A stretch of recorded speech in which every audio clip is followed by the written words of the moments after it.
Hi guys, welcome back to our channel The Story of Two Souls. So చాలా రోజుల తర్వాత మళ్ళీ మేము ముందుకు వస్తున్నాము. సో ఎందుకు వచ్చామంటే to share our pregnancy journey. So షురు ఇంకా సో నువ్వు కూడా షురు వీవర్ ప్రెగ్నెంట్ నేను అనగనగా ఒక రోజు. సో ఆ రోజు ఎప్పుడంటే June 10th 2023. June 10th 2023 is the date. So we got to know that we are pregnant అంటే పాజిటివ్ వచ్చింది మనకు ఆ టెస్ట్ కిట్లో. So after that you can proceed. So 2021లో మా మ్యారేజ్ అయింది. So we took like 2 years gap to plan everything like accordingly. 2 years gap తీసుకొని correct మా second anniversary May 13th. After that we got to know we were pregnant June 10th. So correct 2 years తర్వాత plan చేసాము. So అలా started. So June 8th నా periods ఉండే. I missed my periods. June 10th I took the test. It was positive. But నేను అట్లనే ఉండే. Let's see ఒక 2 weeks ఆగి అంటే పాజిటివ్ వచ్చింది. ఇంకా ఎవరికి చెప్పలేదు మేము, మా ఇద్దరి మధ్యలో అది డిస్క్లోజ్ చేసుకున్నాము. 6 weeksకి ఎర్లీ స్టేజ్ స్కానింగ్కి వెళ్ళాము. మమ్మీ, నేను, కిషోర్, అత్తమ్మ, డాడీ. సో వెళ్ళాక doctor scanning, progesterone test, blood test రాసింది. సో షీ సెడ్ చూపించింది స్కాన్ చేసినప్పుడు బేబీ హార్ట్ బీట్ చిన్న ఉండే. బేబీ హార్ట్ బీట్ ఏదో బాటిల్ ఖాళీ చేస్తే ఎట్లా వస్తుంది, బాగా గుడుగుడు గుడుగుడు గుడు. సో అదొక బెస్ట్ మూమెంట్. ఫస్ట్ నాకు చూపించింది. ఫస్ట్ నాకు చూపించాక దెన్ కిషోర్, తర్వాత అత్తమ్మ, మమ్మీ, డాడీ అందరికీ చూపించింది. It was good. తర్వాత అక్కడ నుంచి మల్టీవిటమిన్, ఐరన్, కాల్షియం టాబ్లెట్స్ ఇస్తారు. We need to take that supplements. మంచి డైట్ తీసుకోవాలి. అండ్ ఫస్ట్ ట్రైమిస్టర్ అంటే నాకు చాలా వీక్ అనిపించింది. నేను వెయిట్ లాస్ కూడా అయినాను చాలా. అంటే నాకు ఇట్లా పడుకునే ఉండాలి బెడ్ మీద. అంటే ఏదో వామిటింగ్ వచ్చినట్టు అవుతుండే కానీ వామిటింగ్ రాకపోతుండే. బ్రష్ చేసేటప్పుడు ఇట్లా ఏమంటారు, కొన్ని యాసిడ్స్ లాగా వస్తుండే, ఇట్లా పుల్లగా పసరు అంటారు కదా, ఎల్లోయిష్గా వామిట్ చేస్తుండే ఓన్లీ బ్రషింగ్ టైంలో. రాదర్ దెన్ దట్ వామిటింగ్స్ ఎక్కువ లేకుండే. బట్ చాలా గిటీనెస్, చాలా అలసిపోయినట్టు, ఏం తినబుద్ధి కాకపోతుండే. అసలు నాకు నా ఫేవరెట్ ఫుడ్ నాకు చికెన్ బిర్యానీ. ఎవరైనా పక్కకు కూర్చొని తింటే వచ్చి ఎట్లా తింటారు వాళ్ళని వామిటింగ్ వస్తుంది నాకు. ఎలా తింటున్నారా దీన్ని? So first 3 months food only fruits, పెరుగన్నము, పప్పు చారు, ఇట్లా లైట్ ఫుడ్తోనే అయిపోయింది. ఎక్కువ తినబుద్ధి కాకపోతుంది ఫస్ట్ 3 monthsలో. అండ్ అలా ఫస్ట్ మంత్ అయిపోయింది. Second third month was like second trimester, third trimester I was super active కదా. చాలా యాక్టివ్ ఉండే. ఇంకా ఫైనల్ ట్రైమిస్టర్లో అయితే లాస్ట్ 3 months 7, 8, 9 అప్పుడైతే ఇంకా యాక్టివ్ ఉండే నేను. సో అప్పుడు బెటర్ అనిపించింది చాలా. సో నాకు మూమెంట్స్ శ్రీమంతం అయిపోగానే ఒక 1 weekకి బేబీ మూమెంట్స్ స్టార్ట్ అయినాయి. సో అలా ఎవ్రీథింగ్ వెంట్. సో శ్రీమంతం కూడా మనం ఎప్పుడు 5 monthsలో చేసాము. After that so everything went good. దాని తర్వాత డాక్టర్ చెప్పింది, అంటే లాస్ట్ మూమెంట్ వరకు చెప్పింది షీల్ ట్రై ఫర్ నార్మల్ అని చెప్పి. అవుతుంది ఎవ్రీథింగ్ ఈజ్ గుడ్, నార్మల్ అంతా నార్మల్ ఉంది, నార్మలే అవుతుంది మ్యాక్సిమం అని చెప్పి. అది day arrived. So February జాన్లో last వీక్లో వెళ్ళాము మనం. ఫైనల్ లాస్ట్ మంత్కి ఎలా ఉంటుంది అంటే వీక్లీ చెకప్స్ ఉంటాయి. సో వెళ్ళినాక లాస్ట్ చెకప్ వరకు కూడా షీ సెడ్ అవుతుంది, నార్మల్ అవుతుంది అని చెప్పి. నేను ఎక్సర్సైజ్లు చేసుకుంటుండే, ఇంట్లో వర్క్ చేసుకుంటుండే. అంటే ఎంత వర్క్ చేస్తే అంత నార్మల్ అవుతుందేమో అని చెప్పి మేము బట్టలు విడుతుండే, వంగి ఇల్లు తోడుస్తుండే. సో అలా అనుకున్నాను. బట్ సాటర్డే రోజు వెళ్ళినాము. అన్నది బీపీ ఎక్కువ అయిపోయింది. I don't know how far it is true. BP ఎక్కువ అయిందని అన్నది. ఎమర్జెన్సీ సి సెక్షన్ 150/100 ఉంది అన్నారు. But I don't know. So BP ఎక్కువ ఉంది. ఇమ్మీడియట్గా ఇమీడియట్గా చేయాలి, సి సెక్షన్ చేయాలి అడ్మిట్ అవ్వాల్సిందే అని స్టార్ట్ చేశారు ఇక. సో నేను అనుకున్నాను అదేంటి అంత ఇమీడియట్గా. యాక్చువల్గా మేము జస్ట్ చెకప్ లాస్ట్ అని వీక్ చెకప్స్ వెళ్ళాము. అన్ని అన్నట్టు వెళ్ళాము. ఇంకా అక్కడ టైం ఉండే జరిగింది నాకు ఇంకోటి. ఫిబ్రవరి 13th వరకు టైం ఉండే. ఆ, February 13th was my last date. So దీనికేందంటే అంటే పెయిన్స్ ఆ అయితే పెయిన్ సిమ్టమ్ అట్లా అంటే యాక్చువల్లీ ఏమీ పెయిన్స్ లేదు. ఇవాళ రేపు ఎవరికి రావట్లేదు. పెయిన్స్ రావడానికి ఇంజెక్షన్ ఇస్తేనే will try will try, but pains రాలేవు. అక్కడికి సాటర్డే రోజు ఇంకా అత్తమ్మ వచ్చి అన్నది వెయిట్ చేద్దాము, పెయిన్స్ వస్తేమో వెయిట్ చేద్దాం అన్నది. అత్తమ్మ నాకు ధనియాల కషాయం చేసి ఇచ్చింది పెయిన్స్ రావాలని చెప్పి. అన్నీ ట్రై చేసినాం బట్ పెయిన్స్ అయితే రాలేవు.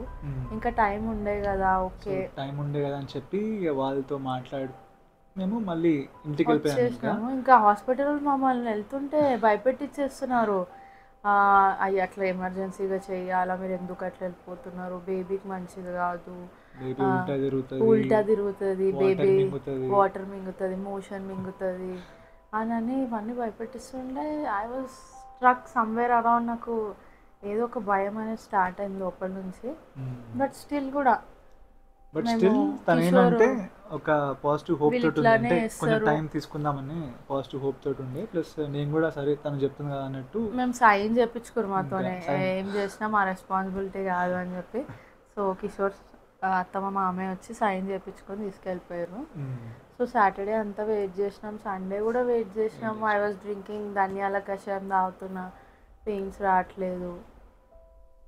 సో మండే మండే రోజు మార్నింగ్ నాకు తినకేంటంటే కొంచెం ఆ టెన్షన్ తోటి భయం తోటి నాకు వాటర్ పోతున్నాయి, హాస్పిటల్ కి వెళ్దాము, ఇంకా వాటర్ ఏదో నాకు లైట్ గా వెళ్తున్నాయి, డిశ్చార్జ్ లాగా అనిపించింది నాకు, వైట్ డిశ్చార్జ్ లాగా. సో ఎందుకులే రిస్క్, నాకు ఆ 2 days వాళ్ళు అన్న మాటలే గుర్తుకొస్తున్నాయి. బేబీ అంటే ఇన్ని మంత్స్ మనం జాగ్రత్తగా బేబీని క్యారీ చేసి లాస్ట్ ఇట్లాంటి వర్డ్స్ ఎక్కడో హిట్ అవుతాయి. అంటే మనం ఎంత మెచ్యూర్డ్ అయినా కూడా, ఎంత ఎడ్యుకేటెడ్ అయినా కూడా అంటే బేబీ విషయంలో మనం చాలా సెన్సిటివ్ ఉంటాం.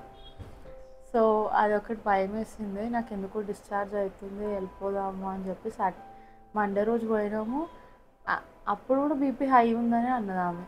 అంతే. యాక్చువల్లీ ఏమైనా ఇస్తారా, ఈ పెయిన్స్కి రావడానికి ఇంజెక్షన్ ఇస్తే, వద్దు పెయిన్స్ రావడానికి ఇంజెక్షన్ ఇస్తే బీపీని ఎత్తికి కొట్టేస్తుంది, ఇంకా చాలా ప్రాబ్లం అయిపోతుంది అని అంటే భయపెట్టిచ్చేయడం అనమాట. ఈ అత్తమ్మ అయితే అట్లనే కొంచెం మా time అత్తమ్మ ఇవ్వండి, మా వాళ్ళతో కూడా మాట్లాడి తినని కూడా ఒకసారి కరెక్ట్గా కనుక్కొని చెప్తామని చెప్పి కొంచెం టైం తీసుకున్నాం ఈవినింగ్ వరకు. సో బట్ ఈవినింగ్ వరకు కూడా రాలేదు, వాళ్ళు అంటే వెయిట్ చేయనీయలేదు మమ్మల్ని. చేయలేదు. ఇవన్నీ ట్రిక్స్ యాక్చువల్గా, బయట అంతా కమర్షియల్ నడుస్తుంది. మనం ఎంత ఎడ్యుకేటెడ్ ఉన్నా కూడా వాళ్ళ ట్రాప్లోకి వచ్చేస్తాం ఎండ్ ఆఫ్ ది డే. అంటే అంటే ఈ అదేంటంటే విషయంలో అది ఫైనల్ స్టేజ్ కదా, మనం అంటే నేను ఎస్కేప్ అక్కడ అవ్వలేని నుంచి వేరే సిచ్యువేషన్, హాస్పిటల్కి వెళ్ళినా కూడా వేరే పట్టించుకోరు. తీసుకుంటారో లేదో ఎందుకంటే ఫైనల్ ఆ స్టేజ్ లో ఉండే. సిచ్యువేషన్లో ఇరుక్కుపోతాము. సో అదొక థాట్ అనేది మాకు చాలా ఇబ్బంది పెట్టింది మాకు, అంటే డిసైడింగ్ ఫ్యాక్టర్ అంటారు కదా దాన్ని.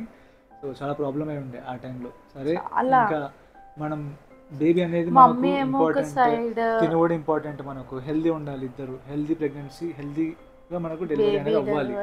సో ఆ ఫ్యాక్టర్స్ మేము కన్సిడరేషన్ తీసుకొని ఇంకా డిసైడ్ అయినాం.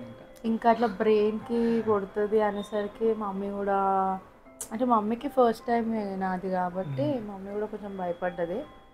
సో యా అందుకనే కొంచెం భయమే. Okay end of the day healthy baby is important అని చెప్పి, మేబీ పెయిన్స్ ఇవ్వడానికి ఇంజెక్షన్స్ ఇచ్చి ఉంటే మేబీ పెయిన్స్ వస్తుండేనేమో. అదొకటి నాకేంటంటే అదొకటి నాకు డిస్సాటిస్ఫాక్షన్. అంటే ఇచ్చి ఉంటే బాగుంటుండే, అంటే అప్పుడు ఓకే ట్రై చేస్తుంటే బాగుంటుంది, అప్పటికి రాకపోయినా ఓకే ఉంటుండే, కానీ ఇచ్చినా కూడా అది కూడా రాకపోయినా మేము ఇవ్వము అని చెప్పి వాళ్ళు ఫేస్ టు ఫేస్ యాక్చువల్గా చేయొచ్చు. బీపీ కంట్రోల్, బీపీ అసలు హై అయిందో లేదో కూడా నాకు తెలియదు, but they are saying like that. బట్ ఒకవేళ అయినా కూడా మనం బీపీ తగ్గించి నార్మల్ చేసే ఛాన్సెస్ ఉంటాయి. బట్ వాళ్ళు మళ్ళీ ఏమనుకొని చేసారు. ఈ హాస్పిటల్స్ కొన్ని ఉన్నాయి అట్లా, వాళ్ళు ట్రై కూడా చేయట్లేదు, ట్రై కూడా చేయనివ్వట్లేదు మనని.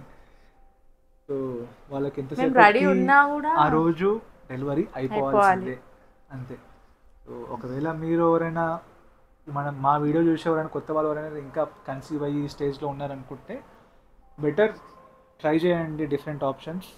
ఎందుకంటే మోస్ట్లీ ఈ టాపిక్స్ పైన భయపెట్టిస్తారు. బీపీ ఎక్కువైంది, బీపీ లో అయింది, బేబీ ఉల్టా తిరిగింది, బేబీ అంబలికల్ కార్డ్ మెడలో వేసుకుంది అండ్ వాటర్ పోతున్నాయి. యాక్చువల్గా ఉంటాయి, they are some circumstances C section అయ్యేవి ఉంటాయి ఛాన్సెస్.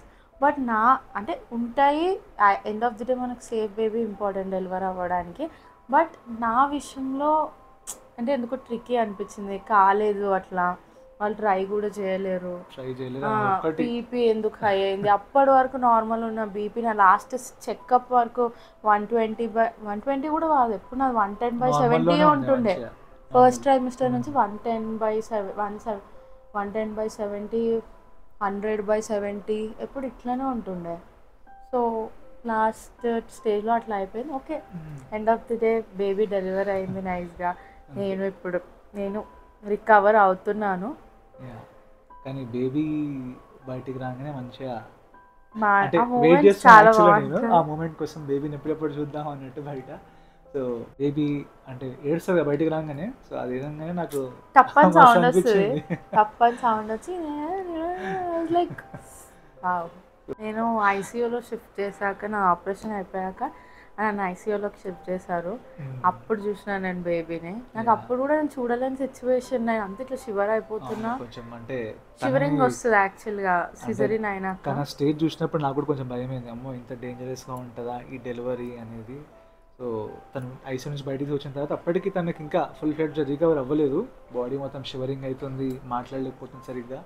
సో హస్బెండ్స్ అందరికి ఒకటే చిన్న మాట అనమాట, just be with her and support చేయాలంతే. మనం ఈ టైం ఏం చేయాల్సిందే.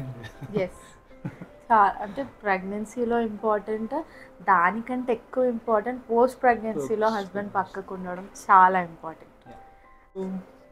ఫర్దర్గా బేబీ గురించి కానీ అంటే పోస్ట్ ప్రెగ్నెన్సీ వీడియో అంటారు కదా, సో అది ఒకవేళ మీకు మా దగ్గర నుంచి ఏమైనా అంటే తెలుసుకోవాలి అనుకుంటే కామెంట్ సెక్షన్లో పింక్ చేస్తే కంపల్సరీ అది కూడా చేస్తాము. సో ఇన్ దిస్ వీడియో ఇదే అనమాట, ఇంకా జర్నీ ఎలా అయింది ఇదంతా చెప్పాము. సో ఒకవేళ మీకు ఇన్ఫర్మేటివ్గా అండ్ నచ్చితే ఈ video please like, share and తప్పకుండా మా ఛానల్ సబ్స్క్రైబ్ చేసుకోండి అండ్ సపోర్ట్ చేయండి. బాయ్.